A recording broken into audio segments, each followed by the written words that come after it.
episode of Fool Us. And in the case of this next magician, it might be a little more of a grudge match. Take a look.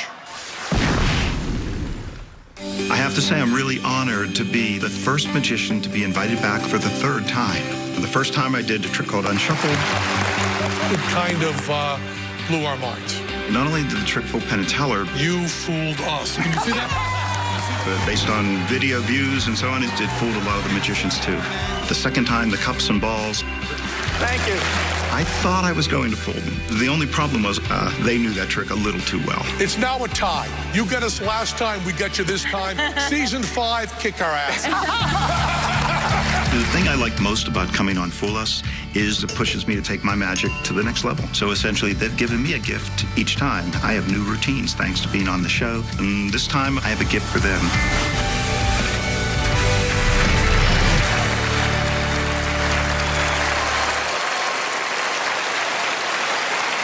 Back again on the Fool Us stage here with 5 randomly selected audience members is Paul Gertner. Thank you. Thank you. Well, Penn, last year you said, Paul, season 5, kick our butts. I'm going to give it my best shot. Okay. I wish I hadn't said that. Now, I asked the producers to choose 5 totally random people from the audience to join me, and I want to thank you for coming up and helping me out. I'm not going to ask your names because your names are going to determine the outcome of this trick. But first, a little story. In the early 70s, there was a study done in Las Vegas about winners and losers. They studied people that won big jackpots and people that went home totally broke. And there was a fascinating statistic in this study that said, for some strange reason, all of the winners in the study had an even number of letters in their name. And all of the losers in the study had an odd number of letters in their name. It became known in the gambling industry as the lucky study. Now the question is, could your names determine your luck? Let's find out right now. I have a pack of cards right here, 54. I have the jokers in the deck, but we won't use the jokers. And I'd like everyone to do me a favor, come forward and hold your hand out like that, and you're gonna put your finger on the back of one card. So all 5, come back forward, just hold your hand out like that, put your finger on one card, okay? Perfect. Now slide those cards out, okay? Slide them out, take them back to your seat. Now, I'm going to have all of you look at your card, just like this, okay? Got it? Okay, and now I'm going to turn my back, and when I turn my back, I'm going to have you flip the card out to the audience, just like that, okay? Now, go ahead, you can turn it out to the audience, all right? And look at it. Now, everyone in the audience, remember one person and their card, okay? Now, flip the card back around towards yourself, and we will now be ready to go. Now, we're going to place those 5 cards back in the deck one at a time, all right? First card right over here. Now, normally a magician has to find 1 card, but, well, I have to fool Penn and Teller, so I'm going to do 5. Now, would you place yours here? And let's get back to the story. Now, has anyone ever heard of the name Thomas Preston? Probably not. Thomas Preston was a gambler in the early 70s, but he never really won much of anything. He read about the lucky study, and he decided to change his name, because when he added up the number of letters in his name, he discovered he had 13 letters in his name, a very unlucky number for a gambler. So Thomas Preston changed his name to Amarillo Slim. Oh, this is true. You can Google it. And once he changed his name to Amarillo Slim, he actually became very lucky, because Amarillo Slim had 12 letters in the name.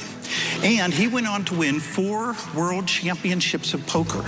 The last one with a royal straight flush in spades. Not something you see normally in Las Vegas. Now, the question is, did changing his name change his luck?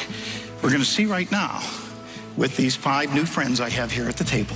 Here's what I want you to do. I want you to add up the number of letters in your first and last name together, okay? Now, you can use your fingers to do this, to be sure. Yeah, by all means. Now, I'm going to take and start over here. I'd like to know how many letters in your first and last name together. There's 15. 15, oh, 15, wow. We might be down to first names only here.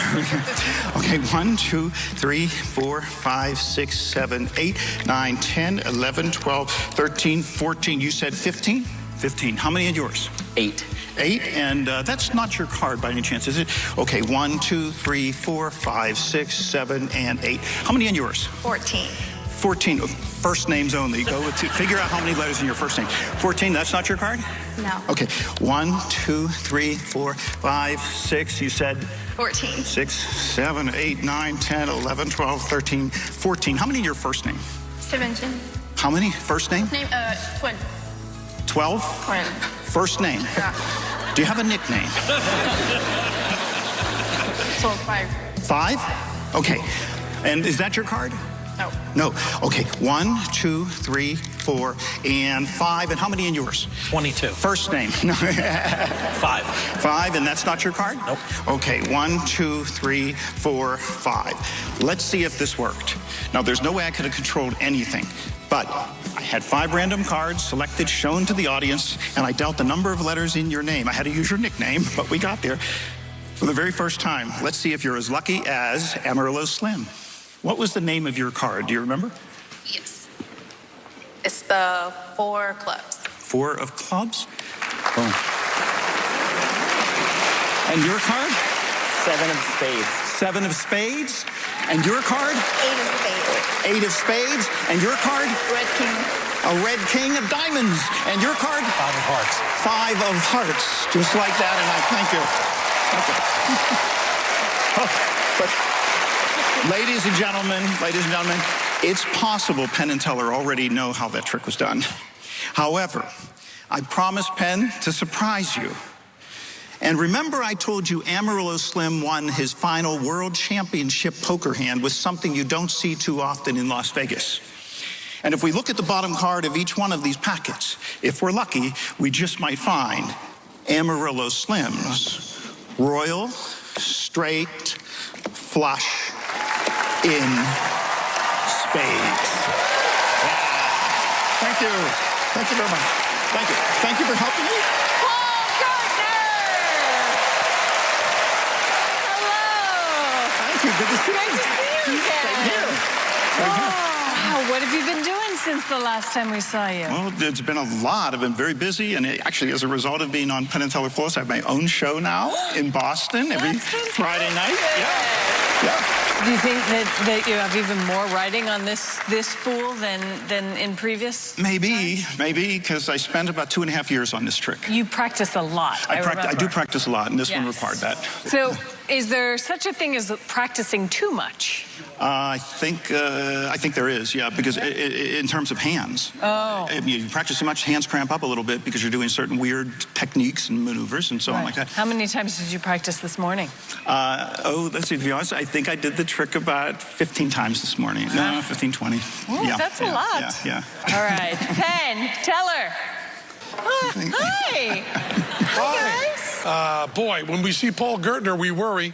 And this is an important one. It's the tiebreaker. That's true. You fooled us once. Mm-hmm. You didn't fool us the second time. Now it's the third time. Yep. And this is, Paul plays this game in a different plane than everybody else that comes out here. Because he did a trick that I am certain fooled just about everybody watching.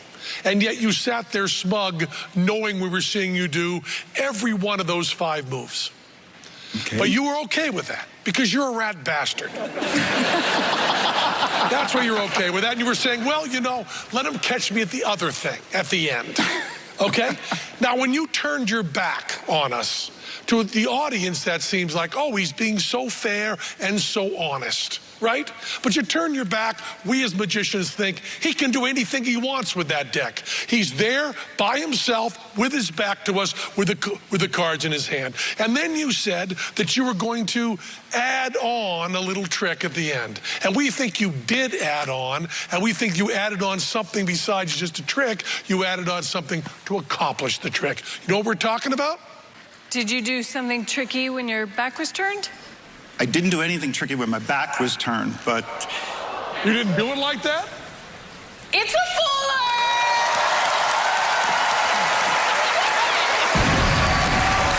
Again, tiebreaker. Nicely done.